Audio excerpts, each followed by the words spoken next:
이제 말씀 보겠습니다. 오늘 말씀은 미가서 6장 6절에서 8절 말씀입니다. 미가 6장 6절에서 8절, 구약 성경으로는 1326페이지에 있습니다. 1326페이지, 미가서 6장 6절에서 8절 말씀. 성경 있는 분들은 1326페이지 부분을 찾으시면 될 것 같습니다. 우리 한 목소리로 함께 봉독하겠습니다. 시작. 내가 주님 앞에 나아갈 때 높으신 하나님께 예배드릴 때 무엇을 가지고 가야 합니까? 번제물로 바칠 1년 된 송아지를 가지고 가면 됩니까? 수천 마리의 양이나 수만의 강줄기를 채울 올리브 기름을 드리면 주님께서 기뻐하시겠습니까? 내 허물을 벗겨주시기를 빌면서 내 맏아들이라도 주님께 바쳐야 합니까? 내가 지은 죄를 용서하여 주시기를 빌면서 이 몸의 열매를 주님께 바쳐야 합니까? 너 사람아, 무엇이 착한 일인지를 주님께서 이미 말씀하셨다. 주님께서 너에게 요구하시는 것이 무엇인지도 이미 말씀하셨다. 오로지 공의를 실천하며 인자를 사랑하며 겸손히 내 하나님과 함께 행하는 것이 아니냐. 아멘. 오늘은 동거하지 말고 동행하세요라는 제목으로 말씀을 나누겠습니다. 여러분, 동거와 동행이라는 단어, 되게 동으로 시작해서 또 같은 이런 느낌이 나는 단어이지만 이 두 단어의 뜻은 완전히 다릅니다. 동거는 사실 우리가 조금 이렇게 부정적인 단어로 동거를 생각하고 있는데요. 사실 이 동거를 표준 그 국어 사전으로 보면 그런 뜻이 있지 않고 함께 사는 것, 같은 곳에 사는 것을 동거라고 합니다. 우리가 이 동거를 또 그런 경우에 사용하다 보니까 이 동거라는 자체를 우리가 처음 받아들이면 부정적인 단어라고 먼저 인식하는데, 사실 담긴 뜻은요, 부정적인 뜻이 아니고 같은 공간에 사는 것을 동거라고 합니다. 그리고 반면 동행은 같은 길을 걸어가는 거죠. 동거는 같은 곳에 살고 동행은 같은 길을 걸어가는 것, 이게 전혀 다른 의미의 뜻이 담겨져 있는 겁니다. 자, 그러면 제가 이 동거랑 동행이라는 단어를 이렇게 쭉 생각하다가 우연치 않게 그러면서 한번 이것을 신앙생활에 좀 대입해 보았어요. 내가 하나님을 믿고 또 이렇게 예배를 드린다고 하는데 나의 신앙생활은 과연 하나님과 동행하는 같은 길을 걸어가는 신앙생활인가, 아니면 동거처럼 하나님과 이렇게 같은 곳에 있는 것만으로도 만족하고 있는가? 내가 그냥 또 하나님의 그런 일을 더 알아가고 하나님과 같이 살아가기보다는 그냥 잠깐 특정한 시간에 이렇게 교회에 와서 하나님과 잠깐 함께 있다가 그 다음에 다시 이렇게 나가는 이런 정도의 신앙생활을 내가 하고 있는 건 아닌가 돌아보게 되었습니다. 여러분, 분명한 점은 하나님께서는 말씀을 통해서 분명하게 이렇게 얘기하세요. 같은 시간을 그냥 있는 것에 만족하지 말고 같은 길을, 그러니까 동행하기를 바란다고 우리에게 말씀하십니다. 자, 오늘 이 본문에서 보면 이스라엘 백성들이 이제 죄를 짓고 있는 그런 모습입니다. 백성들이 이렇게 죄를 지을 때 본인들이 이제 죄를 깨달았어요. 그래서 하나님께 용서를 구해야겠다는 마음을 먹습니다. 자, 이들이 이렇게 하나님께 회개하기 위해서 생각하는 것들이 이렇게 쭉 나와 있는데요. 먼저 그들은 하나님께 용서받기 위해서 내가 높으신 하나님을 어떻게 좀 경배할까, 하나님을 예배하기 위해서 내가 무엇을 준비해야 될까를 신경 씁니다. 그래서 이 말씀을 보니까 수천 마리의 양을 내가 준비할까, 1년 된 송아지를 내가 가져갈까, 그리고 엄청 큰 강을 채울 만한 정말 많은 양의 올리브 기름을 가져갈까, 이렇게 어떤 걸 해야 되고 어떤 걸 가져가야 될지를 고민하고 있었습니다. 근데 이 선지자의 미가가 이 백성들을 향해서 하나님이 원하시는 것은 그런 게 아니다라고 말씀하세요. 그리고 이어서 하나님이 진정 원하시는 게 무엇인지 말씀하시는데 그게 바로 오늘 본문 8절에 나오는 말씀입니다. 자, 이 8절의 말씀을 화면을 쭉 보면 미가가 이렇게 이야기해요. 무엇이 착한 일인지를 주님께서 이미 말씀하셨다. 주님께서 너에게 요구하는 것이 무엇인지도 이미 말씀하셨다. 오로지 공의를 실천하며 인자를 사랑하며 겸손히 내 하나님과 함께 행하는 것이 아니냐. 자, 지금 미가는 하나님이 원하시는 게 무엇인지를 백성들이 알고 있다는 거예요. 너희들 지금 몰라서 어떤 재물을 가져가고 어떻게 예배할까를 고민하고 있는 것 같은데 사실은 하나님께서 이미 말씀하셨다는 거예요. 너희들은 알고 있다는 겁니다. 그게 하나님이 어떤 걸 원하시냐면 공의를 실천하고 인자를 사랑하고 하나님과 함께 행하는 것, 이것을 이미 말씀하셨는데 왜 너희들은 기억하지 못하느냐라고 미가가 이야기하는 겁니다. 여러분, 공의를 실천하는 것은 의롭게 사는 것을 말하는 거죠. 인자를 사랑한다는 것은요, 다른 사람을 사랑한다는 의미예요. 그러니까 정의롭게, 의롭게 살아가고 다른 사람을 살아가는 것을 하나님이 원하신다는 건데, 이어서 한 가지 말씀이 더 있습니다. 하나님과 함께 행하는 것이 하나님이 원하신다는 거예요. 자, 우리가 읽었던 말씀은 세 번역인데, 이 또 하나님이 함께 행하시는 것을 제가 현대인의 성경으로 좀 이렇게 비교해서 보다 보니까, 현대인의 성경에서는 이렇게 말씀합니다. 하나님과 교제하며 사는 것이라고 해요.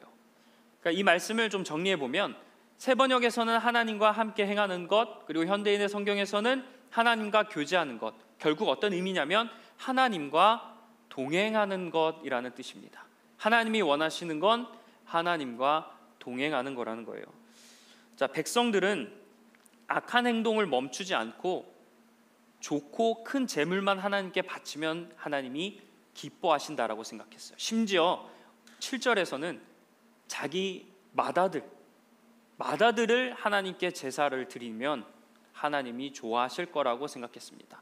여러분, 하나님께서 자기 자식을 제물로 바치라고 하셨습니까? 하나님은 절대 자기 자식을 제물로 바치지 말라고 하셨어요. 하나님이 말씀 안 하신 게 아니라 하나님은 자녀들을 이렇게 제물로 바치지 말라, 분명히 인신제사를 하지 말라고 말씀하셨습니다. 그리고 하나님 오히려 그런 사람의 생명을 소중하게 여겼다는 것을 우리가 알 수 있죠. 자식을 제물로 드리게 되는 건 이방 사람들의 그런 우상 문화의 영향을 받았기 때문입니다. 그러니까 지금 백성들이 하나님께 맏아들이라도 제가 드리겠습니다라고 이야기하는 건 하나님이 원하시는 방식으로 예배하는 게 아니고요, 그들이 우상 문화의 그런 영향을 받은 그 방법대로 하나님께 예배를 드린다는 겁니다. 그러니까 예배 순서라는 게 있잖아요. 근데 마치 우리가 뭐 예를 들어서 절에서 아니면 뭐 이슬람교 이런 데 순서를 가지고 교회에서 우리가 하나님을 예배하면서 예배하는 것과 마찬가지인 것. 여러분, 이게 과연 그게 정말 하나님이 기뻐하시는 예배일까요? 우리가 당연히 모두 다 아닌 것 같다라는 얘기를 할 수 있죠. 그러니까 지금 근데 백성들이 아이들을 드리겠다 뭐 이렇게 하는 거는 결국 하나님을 원하시는 방향이 아니었던 거예요. 근데 그들이 이렇게 행동한 이유는요, 자신들이 뭐 맏아들을 바치거나 뭐 수천 마리의 양을 데리고 오거나 1년 된 송아지를 가지고 오는 게 하나님이 기뻐하시는 일이라고 믿었던 거예요. 근데 여러분, 정작 그걸 받아야 되시는 분인 하나님은 그걸 기뻐하시지 않았다는 겁니다. 이게 중요한 거예요. 사람들은 이게 하나님께 영광을 돌리는 일이라 생각하고 백성들은 그걸 한다고 했지만, 그걸 받으시는 하나님이 원하시는 일이 아니었다는 겁니다. 단지 백성들의 열심이었어요. 자신들의 원하는 행동이었다는 겁니다. 하나님이 원하시는 제물과 제사는 백성들이 하나님과 함께 사는 삶이었던 거죠.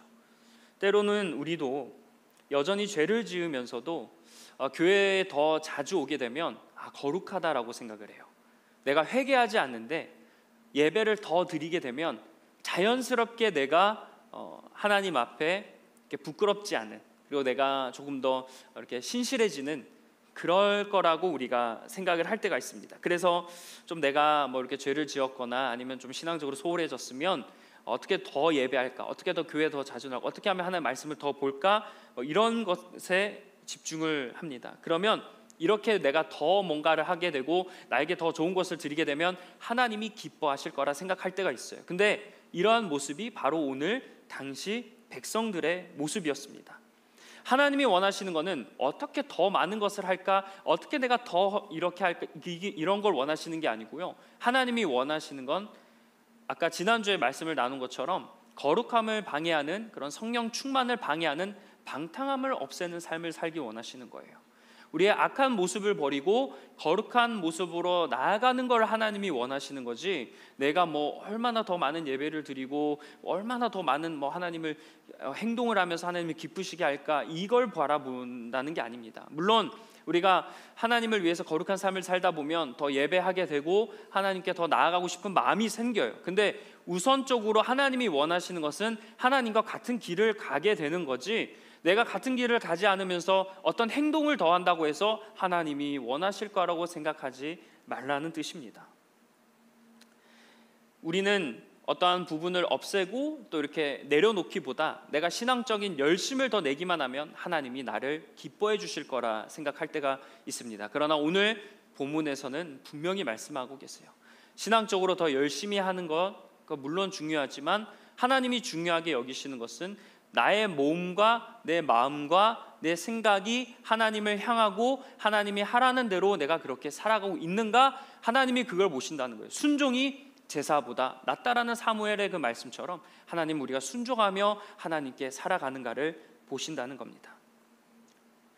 그런데 우리가 이런 것에 신경을 쓰지 않고 만약에 내가 조금 더 열심히 하면 나의 잘못된 그런 악한 모습이 저절로 없어질 것이다, 이렇게 생각할 때가 있고, 또 죄로 인한 그런 모습들이 내 신앙에는 절대 영향을 주지 않는다 생각해요. 어떤 방탕함이나 어떤 게으름이나 그런 악한 행동들이 신앙생활에 전혀 영향이 없던데 라고 생각하는 경우도 있고요. 또 반대로 이런 것에 아예 신경을 쓰지 않을 때가 있어요. 내가 그냥 신앙생활 하는데 이런 것이 이런 인지하지도 못하고 그냥 아무렇게나 그냥 이렇게 계속 똑같은 그런 삶을 살아갈 때가 있다는 겁니다. 근데 그러한 삶이 오늘 말씀으로 비추어 봤을 때 바로 동거하는 삶이에요. 주님을 믿는다고 하지만 나의 삶이 주님과 따라가는 삶은 아니라는 겁니다. 여러분, 믿어도 주님과 동행하지 않을 수 있어요. 하나님을 알고 있어도 주님이 말씀하신 대로 살아가지 않을 수 있습니다.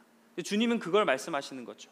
그걸 정확히 이사야 29장 13절에서 이런 말씀이 있어요.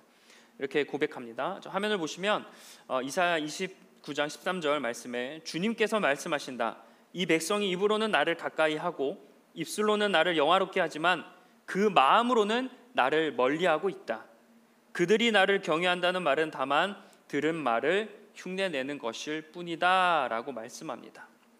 자, 이사야 29장 13절에서는 이 백성이 입으로는 나를 가까이 한다는 거예요. 입으로는 하나님, 저는 하나님 너무 사랑해요. 하나님, 저는 하나님을 믿어요. 이렇게 고백한다는 거죠. 입술로는 나를 영화롭게 한다는 거예요. 하나님이 나의 구주십니다. 하나님은 정말 모든 세상을 다스리고 창조하시는 그런 놀라우신 분입니다. 하나님은 전능하신 분입니다. 입술로는 이렇게 고백한다는 거예요. 근데 마음으로는 나를 멀리하고 있대요.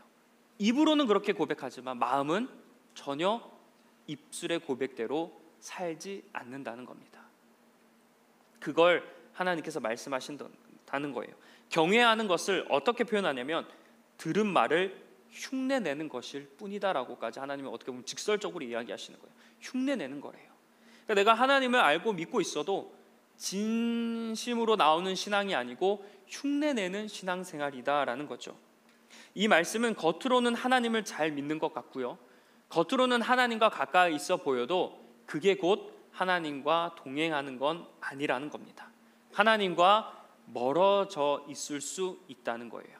내가 하나님을 믿는다고 이야기하지만 정작 내가 하나님과 거리를 떨어뜨리고 내가 원하는 대로 또는 세상이 추구하는 대로 살아갈 수 있다는 겁니다.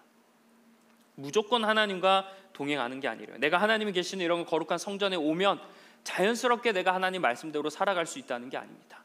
내가 교회에서 예배를 드리고 하나님을 생각한다 하더라도 내가 하나님의 뜻대로 행하지 않을 수 있다.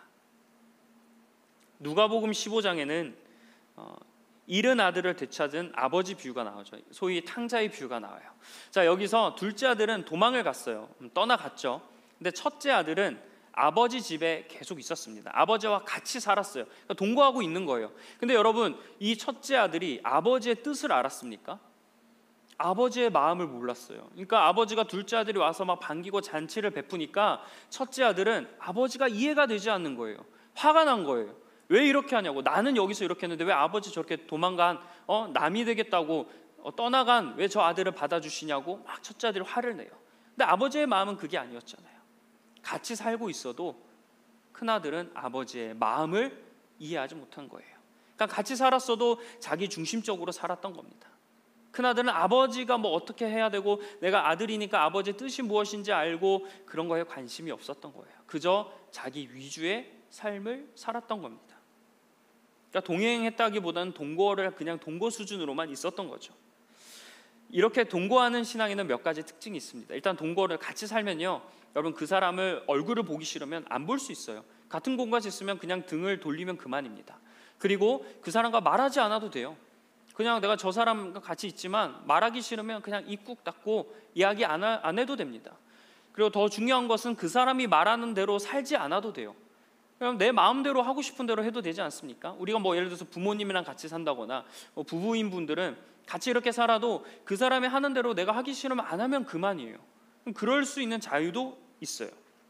이런 것처럼 우리가 주일에는 막 예배 나와서 하나님께 기도하죠. 하나님과 대화를 합니다. 근데 평일에는 하나님께 기도하지 않는 그런 모습들, 그러니까 하나님과 대화를 평일에는 하지 않는 모습일 수 있다는 거예요.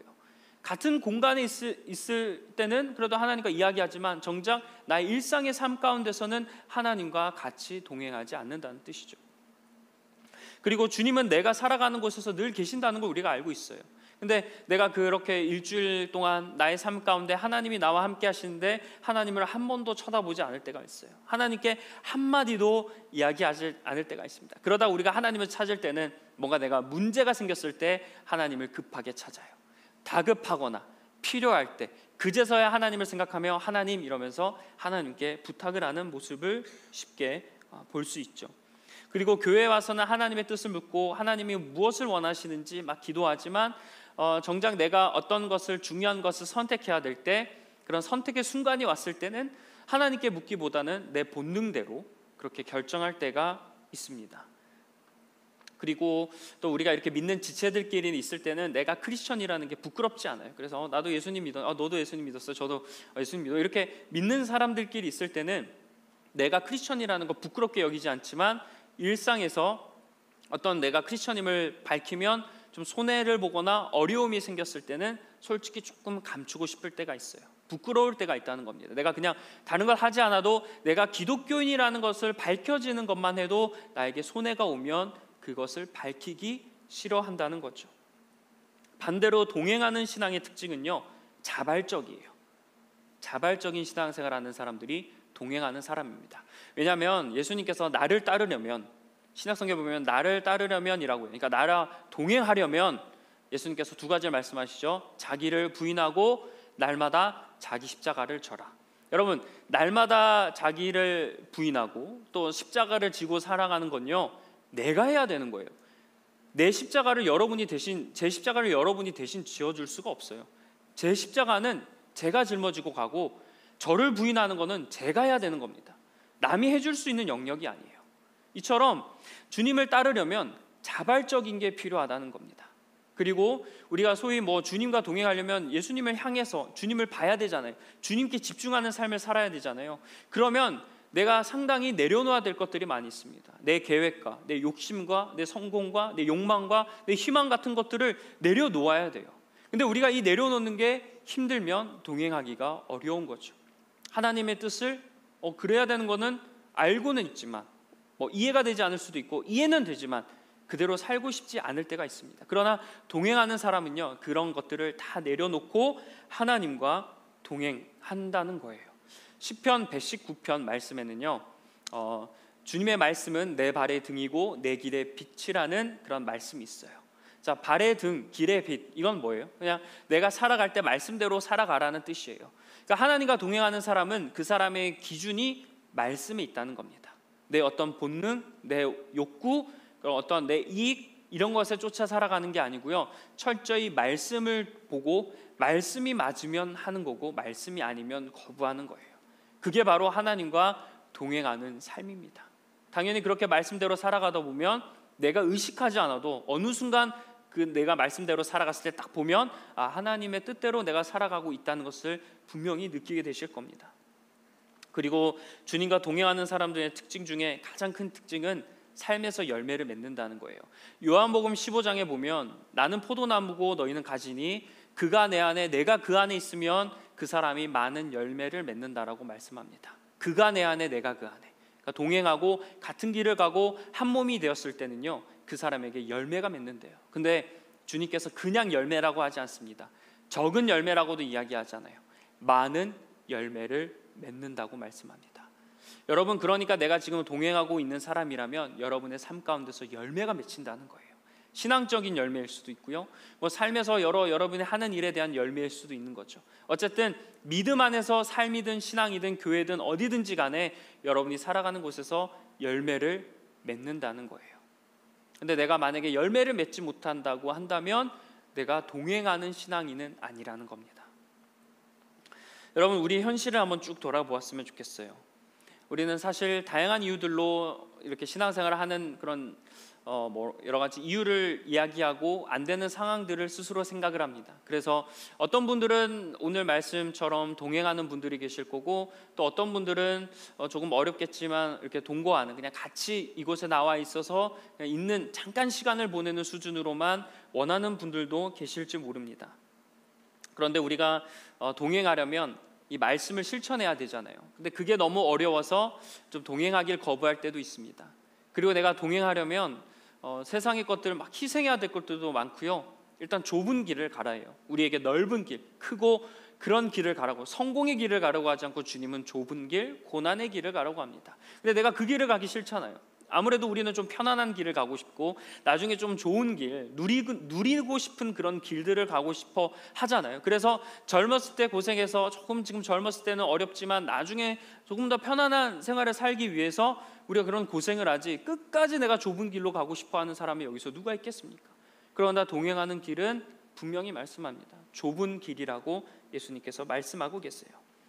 그리고 동행을 부담스러워하는 이유 중에 여러 고민들이 있습니다. 과연 내가 주님과 동행하면 세상에서 살아남을 수 있을까? 그리고 경쟁에서 도태되는 건 아닐까?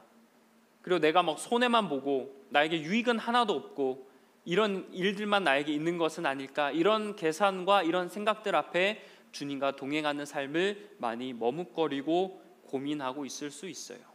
근데 분명히 우리는 주님과 동행해야 된다는 건 여러분 압니다. 수없이 많이 들으셨을 거예요. 오늘 백성들도 마찬가지였어요. 하나님 말씀하시잖아요. 너희가 처음 듣는 게 아니라고. 너희는 이미 들었다. 하나님이 이미 너희들에게 말씀하셨다라고 말씀합니다. 마찬가지로 우리도 주님과 동행해야 된다는 것을 이미 많이 들었습니다. 그런데 우리가 이렇게 살아가는 게 힘드니까 동거하는데 만족할 수 있어요. 본문 백성들처럼 주님이 원하시는 삶을 살기보다 내가 원하는 삶을 살 때가 있습니다. 우리가 하나님께 영광을 돌린다고 하는데 하나님이 원하시는 방법으로 해야 되지만 내가 기쁜 방법으로 행동할 때가 있다는 거예요.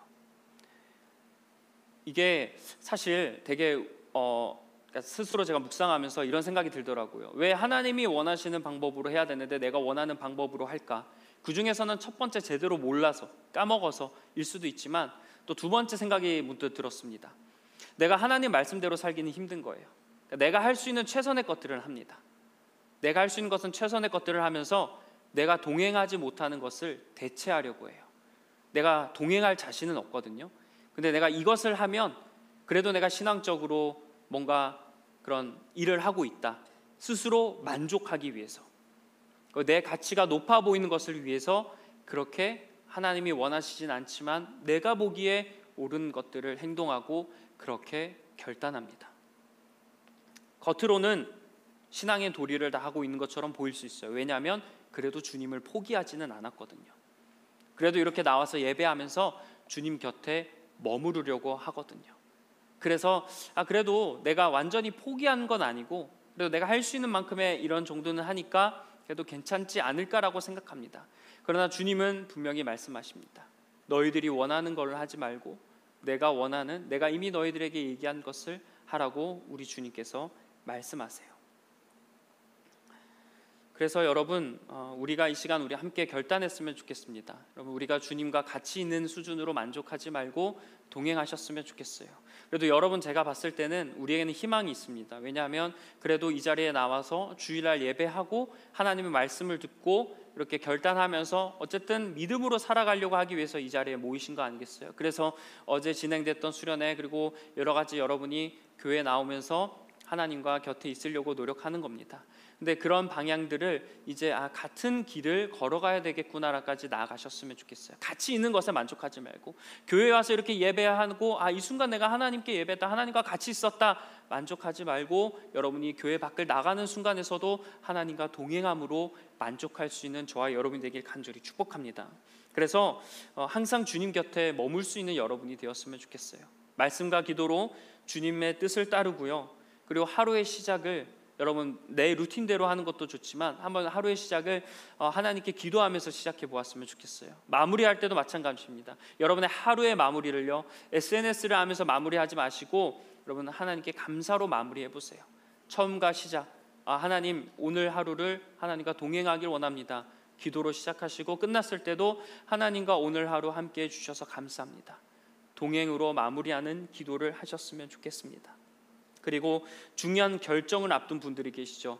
중요한 결정에서만 하나님을 찾지 마시고 사소한 부분까지도 하나님의 뜻을 구하는 저와 여러분이 되길 간절히 축원합니다. 그리고 오늘 말씀에 나왔죠. 정의를 행하라고, 공의를 행하라고. 이익을 위해서 불의를 행하지 않았으면 좋겠어요. 어떤 단기간에 나에게 이익이 된다고 해서 나의 유익을 위해서 이게 아닌 걸 알지만 그런 말씀에 위배되거나 어떤 좀 불의한 그런 일들을 편법을 쓸 때가 있을 수 있습니다. 그러나 오늘 하나님 말씀하세요. 하나님의 길을 걷는 사람은 정의를, 공의를 행하는 사람이다.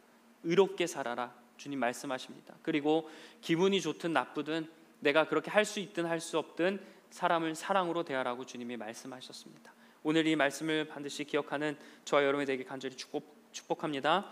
자, 이제 말씀을 맺습니다. 어떤 사람들은 이렇게 주님의 계획을 알고 살아가는 사람도 있고 또 어떤 사람들은요 주님의 계획을 아직도 묻는 사람들이 있어요. 이런 이유가 차이가 나는 이유들이 여러 개가 있겠지만 제가 봤을 때 가장 큰 이유 중에 하나는요, 이 분이 주님과 동행하고 있는가의 여부입니다. 주님과 동행하고 있는 사람은 하나님의 뜻을 그래도 알고 따라가요. 하지만 주님과 동행하지 않는 사람들은 주님께 같이 있어도 동행하지 않기 때문에 하나님의 뜻을 알지 못합니다. 예를 들어서 주님이 저기 계세요. 저쪽에 계신데 제가 여기 있어요. 하나님의 뜻과 계획을 알려면 내가 하나님께 가야 되잖아요. 하나님과 가서 하나님이 걸어가시는 길을 나도 같이 가보고 이분이 왜 이 길을 걸어가는가, 이분이 왜 이렇게 말씀하시는가 알려면 내가 주님을 따라가야 됩니다. 근데 주님은 저기 있어요. 근데 나는 여기 있고 싶은 거예요. 그러면서 여기서만 그냥 외치는 거예요. 주님 함께 해달라고, 주님 뜻을 알려주세요. 근데 주님은 저기서 우리에게 손짓하시는 거예요. 나를 따르라고. 베드로에게도 그물을 버려두고 나를 따르라고 하지 않았습니까? 그물을 버려두라고 했어요. 오라는 거예요. 근데 우리는 여기서 저기 있는 예수님의 따라갈 자신은 없으니까 하나님 뜻을 알려달라고, 계획을 알려달라고 그렇게 이야기하는 거예요. 그리고 하나님께 영광을 돌리고 싶은 분들이 있을 겁니다. 근데 하나님과 동행하지 않으니까 생각하는 것들이 오늘 백성들처럼 내가 무엇을 해야 될까? 내가 주님을 위해 무엇을 해야 하나님이 좋아하실까? 내가 어떻게 예배드려야, 무엇을 섬겨야 하나님께 영광을 돌릴 수 있을까라는 행위에 집중합니다. 근데 동행하면 행위를 넘어서 하나님의 뜻과 계획을 알게 되면 행위에 집중하지 않게 되죠. 하나님의 영광을 돌리는 건 그런 방법이 아니라는 거예요. 그래서 주님은 나에게 오라고 얘기하시는 겁니다. 그냥 너 여기서 그냥 모든 거 포기하고 그냥 다 던지고 그냥 이렇게 오라는 그런 차원으로 하나님이 우리를 부르시는 게 아니고 하나님의 뜻과 계획을 알려주고 싶어서 나를 따르라고, 내 안에 머물라고 그렇게 주님이 말씀하시는 거예요. 여러분, 우리 주변에는 주님을 아는 사람 많이 있습니다. 주님을 믿는 사람들도 많이 있어요. 그러나 주님 곁에 같이 있는 것만으로도 만족하는 사람들이 많이 있습니다. 그러나 여러분, 오늘 주님이 말씀하신 것처럼 같이 있는 사람 말고 같이 걸어가는 사람이 되길 간절히 축복합니다. 그래서 여러분 스스로도, 그리고 다른 사람들이 보기에도 저 사람은 어디에 있든지 누구와 함께 있든지 시간과 그런 공간에 관계없이 늘 하나님과 동행했던 사람이라고 그렇게 바라볼 수 있었으면 좋겠어요. 창세기의 에녹이라는 사람은 하나님과 동행했던 사람이라고 기록합니다. 이 시대에 하나님과 동행하는 사람들이 필요한 것 같아요. 그냥 같이 있고 성전에 와서 예배만 하고 흩어지는, 그냥 잠깐 이 주일 2시 반부터 4시 정도까지 예배 시간에만 같이 있길 원하는 시대 사람들이 많은 이 시간에 하나님은 이 시대에 동행하는 사람들을 원하십니다. 하나님의 뜻을 같이 품고 하나님의 계획을 이해하고 하나님 말씀대로 이 세상에 살아갈, 동행할 사람들을 필요로 하십니다. 오늘 이 주님의 말씀을 여러분 기억하시면서 앞으로 주님과 함께 동행하는 저와 여러분 되길 간절히 축원합니다. 기도하겠습니다.